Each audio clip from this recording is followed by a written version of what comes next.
Santos Escobar. Santos, I gotta tell you, it is so great to see you out here. I have been wanting to interview you again for another time, and such since you went to WWE, you know? Yeah, remember? Yes, we got to chat at Expo Lucha. Yeah, it was actually a very special evening for me because I got to wrestle with my dad. Yes.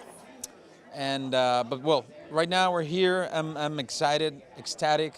We're promoting WrestleMania 39, April 1st and 2nd, and it's going to LA. WrestleMania goes Hollywood. So I couldn't be happier. Of course, I'm thinking of making WrestleMania the grandest stage of them all, even grander this year, because who knows? Maybe it's time for Santos Escobar and Legado del Fantasma to make its debut. And then, mi familia latina, mi familia mexicana, who knows? So, in the meantime, get your tickets. WrestleMania goes Hollywood.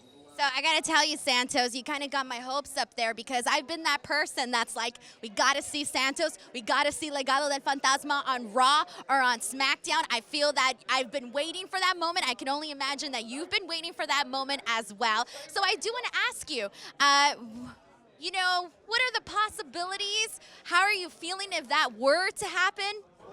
You know what? You know I like to compete. I'm a natural born competitor.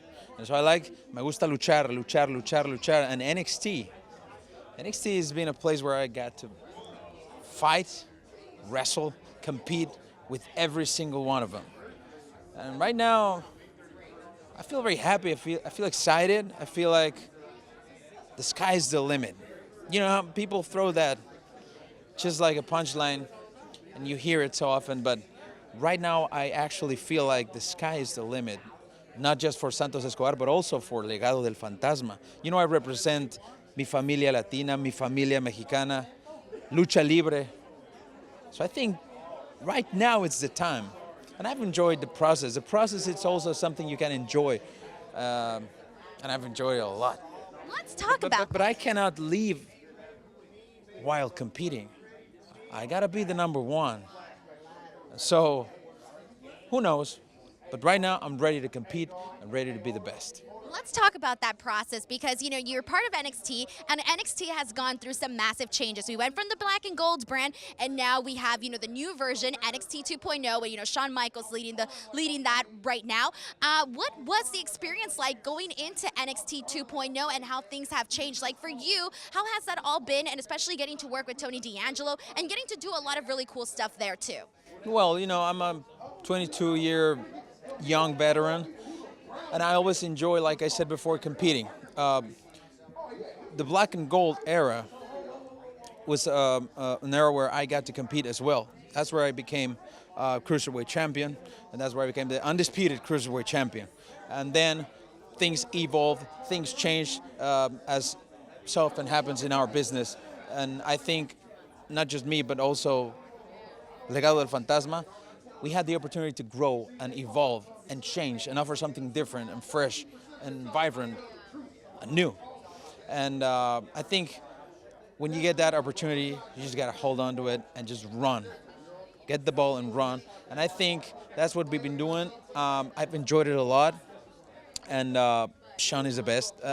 It's very hard to remain professional when you're in front of Shawn Michaels, or Triple H, or Terry Taylor, or Norman Smiley, or Finlay, or Robbie Brookside. You know, it's hard to remain professional, but I've gotten to learn from them.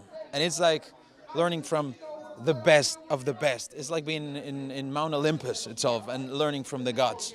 So I've enjoyed every second of it. I still enjoy it, and I just can't wait to see what's up, what's coming up. What would you say is like the best thing that you've learned from Shawn Michaels?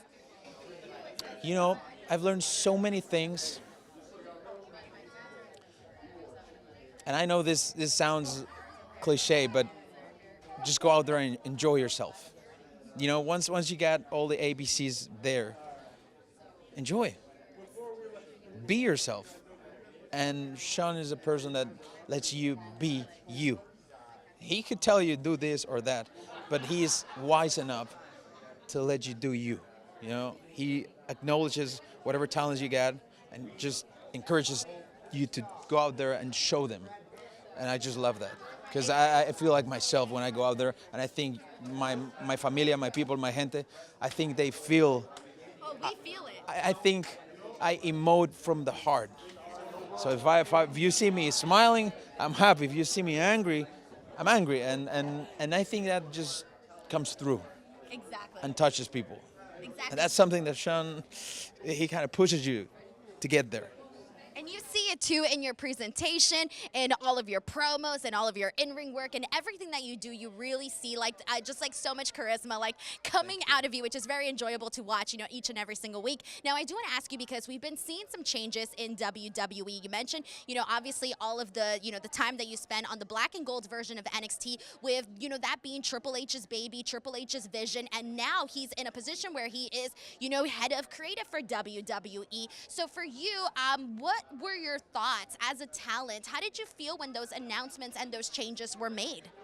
Well, you know, this is a business, and much like any other business, it needs to evolve, it needs to change. It goes through changes. It goes through situations and circumstances that, you know, may or may not seem suitable for some people. In my case, I always embrace change. I always embrace this sort of situations, and I feel just happy. I'm happy for the company. I'm happy for Triple H.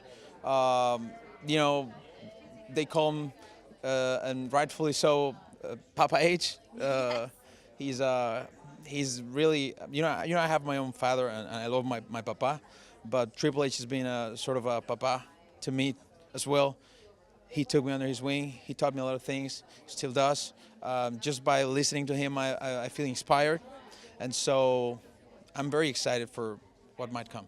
I think so too. And now my last question for you is, you know, we're always talking about representation and, you know, people wanting to see themselves represented. And one of the huge topics amongst Latinos is that representation of Latinos in WWE. You know, there aren't, you know, very many of us that are really on that focal point, really. So for you, what would it mean to you to, you know, be that person, not just on NXT, but to be at the main roster, to be at WrestleMania 39, being that Latino representation?